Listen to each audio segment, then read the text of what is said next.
სალამი სასწავლო. Დიდხნიანი დაკარგვის შემდეგ ისევ უბრუნდებით ძველ ფორმატს, რომლის მონტაჟიც მე სულ მეზარებოდა, მაგრამ ეხლა იმედია არ შემეზარება. მიხარ ხარ მასწავლებელო! გაიხარეთ, მადლობები. Thing. Motherfucker looks just like the thing. დღეს უნდა განვიხილოთ შარშან თუ წლის დასაწყისში გამოსული ფილმი ნოსფერატუ. ამბავი მაკლერ თომასზე, ელენზე, მაკლერის ცოლზე და აძინოკი ვოლკზე, რომელიც ქალაქისგან შორს ცხოვრობს. ვოლკთან სწრობილს როგორც გრაფი ორლოკი ჩადის თომასი, რათა მიყიდოს მამული, რომელშიც გრაფმა უნდა გააგრძელოს მარტოსული სუფევა. არადა ცოლი ცოტა ვერ არის ხოთზე, რაღაცები ელანდება და თუთ ხასიათზეა, მაგრამ მაკლერი იფიქრებს, რომ გასამაზი პონტი არ არისო და მაინც წავა. მეგობრებთან დატოვებს ცოლს და გაეშურება შორეულ გზაზე. ის მივა გრაფ ორლოკთან, გზაში რაღაც უცნაურობები შეხვდება და აღმოაჩენს, რომ გრაფი ორლოკი არის ვამპირი. This creature is a force more powerful. ამ ფილმის რეჟისორი რობერტ ეგერსი არის ჰორორების მოყვარულებისთვის თანამედროვე ჰორორის მამამთავარი. ვიჩი და ლაითჰაუსი ეს ფილმები არის თანამედროვე ჰორორის და მისტიკის მთავარი წარმომადგენლები.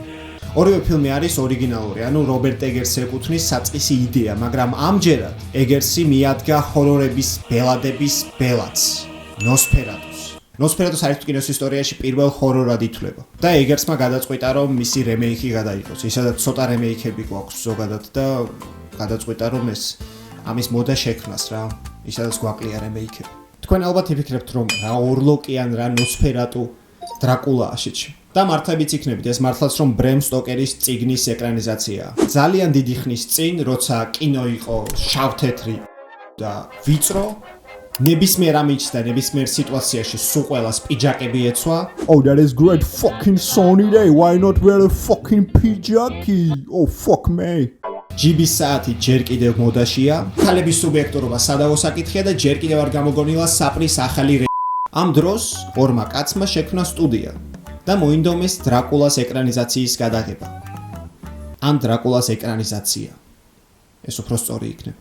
ერთი იყო პირველ მსოფლიო ომში ნაუმარი ოკულტისტი, რომელსაც ომში ვამპირის შვილი შეხვდა და მეორე იყო, რომელიც ამ ყველაფერს იჯერებდა. გადაღება კი მოუნდათ, მაგრამ საავტორო უფლებებისთვის ფული არ ეკოთ. ამიტომ უბრალოდ პერსონაჟებს სახელები შეუცვალეს, დრაკულას დაარქვეს ორლოკი და ამბავში დაამატეს დრაკულას, იგივე ორლოკის გემით მოგზაურობა. მეტი არაფერი. ფილმს დაარქვეს ნოსფერატუ, რაც რუმინულად ნიშნავს რაც ყოველთვის ცოცხალს თუ რაღაცა იმას ვინც არ ყდება ეგრე ითარგმნება. მაგრამ ზოგი ამბობს რომ ეს რუმინულიდან არ მომდინარეობს და რაღაც სხვა ახსნები აქვს, არ არის ეს მანდა ვინც საინტერესო. ამ ფილმის რეჟისორი იყო მურნაო, რომელიც კინოს ისტორიაში არის ერთ-ერთი OG რეჟისორი, ყველაზე მაგარი რეჟისორი, რომელსაც ძალიან მაგარი ფილმები აქვს, იგივე ნოსფერატუ თუნდაც, ფაუსტი, მზის ამოსვლა განსაკუთრებით, უხმო ფილმები, ვისაც არ გიყვართ და ბევრს დარწმუნებული ვარ, ბევრს არ გიყვართ უხმო ფილმები. მზის ამოსვლას უყურეთ და ძალიან ისეამოვეთ მართლა. და ნოსფერატუ დიდად ის არა გურმანებისთვის, ამიტომ დაანებით არ უყუროთ. აგენმა ნოსფერატუ კი გადაიღეს და სახელებით შეუცვალეს და ამბავი ცოტათი შეცვალეს, მაგრამ დაავიწყდათ კი არა და პიარისთვის, როცა ნოსფერატუს ჩვენებები გაიმართა, გაასაღეს როგორც დრაკულას ეკრანიზაცია და ამ დროს თავი ამოყო ბრემ სტოკერის ქრივმა. პროდიუსერებს ერთ ადგილას თითი ატაკა, პროდიუსერებს შეეშინდათ, სტუდია გამოაცხადეს ბანკროტად. და всё, ამ სტუდიას მეტი ფილმი არ გადაუღია და ნოსფერატუ შერჩა ისტორიას როგორც ერთ-ერთი ყველაზე მნიშვნელოვანი ფილმი ზოგადად ჰორორებისთვის და პრინციპში ერთ-ერთი პირველი ჰორორი და ზოგადად კაი ფილმი, არა კარგი. თუ გინდათ თავი გაასახოთ რაღაც სერიოზულ ვითომ კინოში ერკვევით და მაგარი როჟები ხართ რა. ნოსფერატუზე თქვით რომ კაი ფილმია და არ გააკრიტიკოთ და გარკვეულ რაღაც რესპექტს დაიმსახურებთ. ან არ დაიმსახურებთ, ეგრე არ მუშაობს ეგ, მაგრამ ნუ მაინც. Or 10 years later you watch it again and it's different. და თან საინტერესო ისაა, რომ დაახლოებით ამ დროს ეს იყო 1922 წელი და 1930 წელს ჰოლივუდში გამოვა დრაკულა.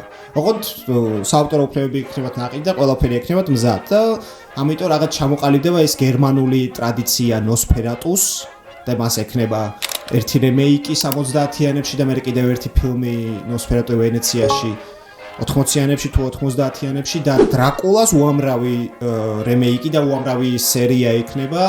ოღონდ ეგ ამერიკული ტრადიცია იქნება რა, რომელიც რაღაც მწვერვალს მიაღწევს, ჭყალებში მწვერვალს მიაღწევს კოპოლას დრაკულაში. რომელსაც პირდაპირ ქვია, რომ აი დრაკულა ბრემ სტოკერის მიხედვით. და ეს ნოსფერატუ ცოტა სხვა როჟა გაიჩნდება რა. გადავედით კონკრეტულად ამ ფილმზე. ნოსფერატუს ამბავი პირველ რიგში არის ელენის სულიერ ტანჯვაზე. მაგრამ ეგერსმა რატომღაც უარი თქვა სენტიმენტებზე და გადაიღო აი გრძნობელობას მოკლებული ფილმი სენტიმენტების გარეშე და აი შიშველი ავადმყოფობა გვაჩვენა რა, რომელიც აი ბოლოს სცენაში ძალიან ესე კარგად არის ნაჩვენები რა, აი ბოლოს სცენა მართლა მაგარი. საბოლოოდ ეს გადაწყვეტა რომ შელამაზების გარეშე გვაჩვენოს ისტორია თითქოს არ მუშაობს ფილმის განმავლობაში რა, ძალიან დუნედ და მოსაწყენად მიდის თხრობა და აქცენტი კეთდება ამბავზე კი არა სურათზე, რაც ჩემთვის პირადად თანამედროვე კინოში ძალიან გამაღიზიანებელი. აი ვერ ვიტან როცა აი კინოს ვუყურებ და ხედავ რომ აი ამ ფილმში მუღამი ქონდა ტიპებს რომ გადაიღოთ ლამაზად და არა საინტერესოდ, აი ნერვებს მიშლის ეგ ვერ ვიტან. თითქოს ეგერსმა ეს ფილმი მარტო იმიტომ გადაიღო რომ მე მეიკინგ ოფში და ინტერვიუებში ეთქვა. იცით ჩვენ ზედმიწევრით ვიშრომეთ რომ აი კონკრეტულად ამ სცენაში კარგად გამოჩენილი იყო რუმინული ესთეტიკა და აი ამ სცენაში კარგად ყოფილიყო ასახული გერმანული გოთიკა. ხოლო ამ სცენაში აი ცოტა ლონდონის ელფერით რომ მქონდეს, მაგრამ ამ ყველაფრის საინტერესოდ გადაღება ჩვენ დაგვავიწყდა, რადგან ტრაქში პერო გაყრილი ფულიანი პოზიორები ვართ და რასაც გვინდა იმას ვიზამ. ფილმის ბიუჯეტი 40 მილიონი. და ამ დროს Witches მისი პირველი სრულმეტრაჟიანი ფილმის ბიუჯეტი იყო 4 მილიონი. უყურეთ Witch და რამეს თუ შეატყობთ არაავთენტურობა საერთოდ თუ შეატყობთ ამ ფილმს, მალადეს თქვენ. და ეს კი ავთენტური 40 მილიონიანი ბიუჯეტით იასნი ავთენტური იქნება, მაგრამ რავი. ტუპტა. ყველა ცენტრში დგას, ყველაფერი სიმეტრიულია, დიალოგები თეატრალური, დაჟე სოფლის რიტუალის სცენების დადგმულია სიმეტრიულად და უმარილოდ. იმენა და ამ ორლოგსაც რა სუპერძალებიც აქვს იდეაში. აი პროსტა არაფერი არ უხდება. მასაც დიდი შუბა თუ რაღაც შუბას მაგვარი რაღაცა და აი პატარა სივრცეებში ჩანს ძალიან ეფექტურად. და იქ ვაფშე ძალიან კარგადაა გაკეთებული, ბაზარი არა. განსაკუთრებული ორლოკია, ოღონდ გარეგნულად და ანუ ვიდზე. რა ტიპიც არის ძალიან ორიგინალურია, ბაზარი არა. და აი ნამუშევარია საკაიფოდ. და კიდე ბევრ რაღაცაზეა, ბევრ რაღაც პატარ-პატარა ასპექტზეა ნამუშევარი საკაიფოდ, გარდა ერთისა. თხრობა. ან უფრო მოდაში როა ის სიტყვა, რომელიც არ მინდა რომ გამოვიყენო. ნარატივი.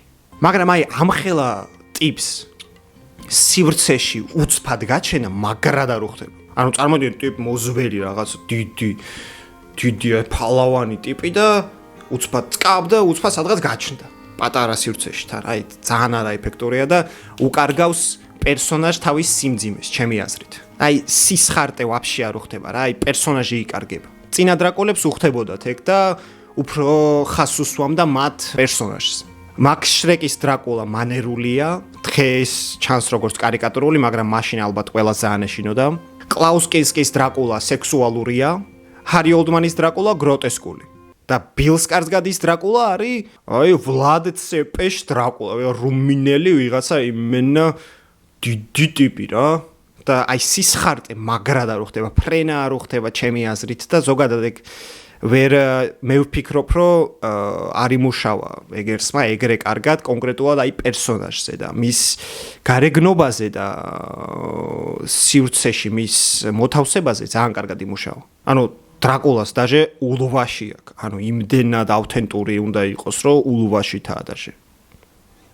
ერთის მხრივ ეს პერსონაჟი საინტერესოა, რადგან ამბავს უფრო ფოლკლორულ ხასიათს ძენს და ამით ნოსფერატუ უფრო ავთენტური ხდება, მაგრამ მეორეს მხრივ მოაკლდა მელოდრამას ძალიან ბევრი და ნოსფერატუ მაინც მელოდრამაა, საბოლოოდ მაინც ეს არის სასიყვარულო ისტორია, ტრაგედია და აი სენტიმენტები ცოტა მაინც საჭიროა რა.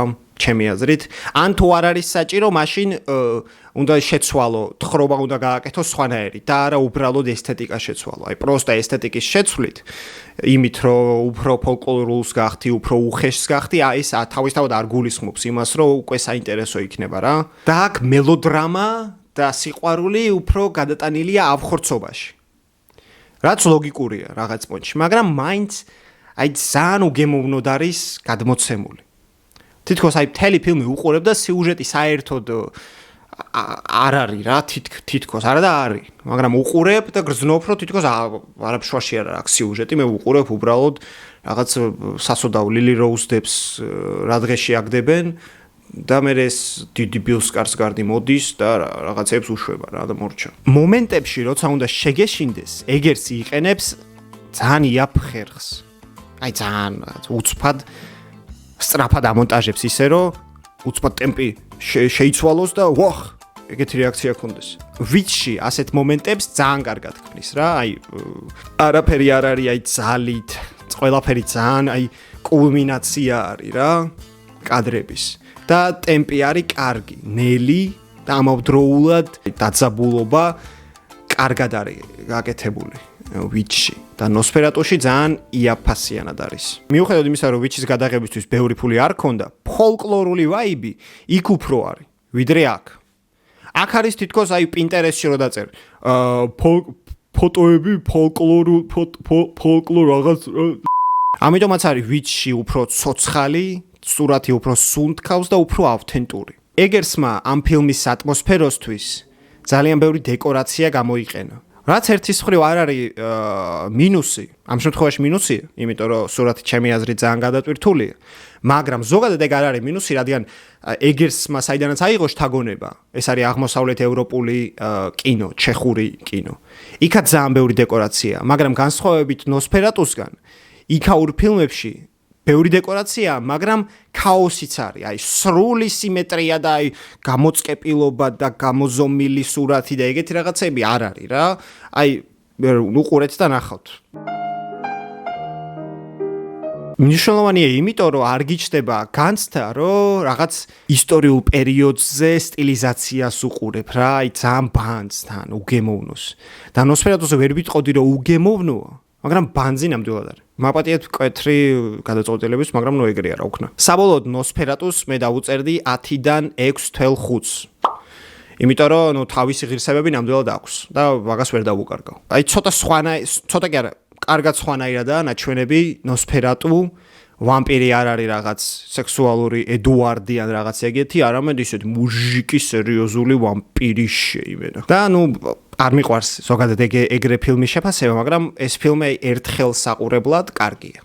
ფილმი ცუდი რეჟისურის და ცუდი თხრობის გამო ვერ ქმნის საჭირო ატმოსფეროს, რათა ბოლო სცენა იყოს უფრო შთამბეჭდავი რა და ბოლო სცენა მართლა ძალიან კარგია. მე ვიტყოდი, რომ აი ნოსფერატუების და დრაკულების ამბავში ეს ბოლო სცენა რაღაც პონჩი აი ცალკე უნდა იყოს რა, რაღაც ოქროს ფონჩი, იმიტომ რომ მართლა მაგარი სცენა მე ძალიან მომეწონა.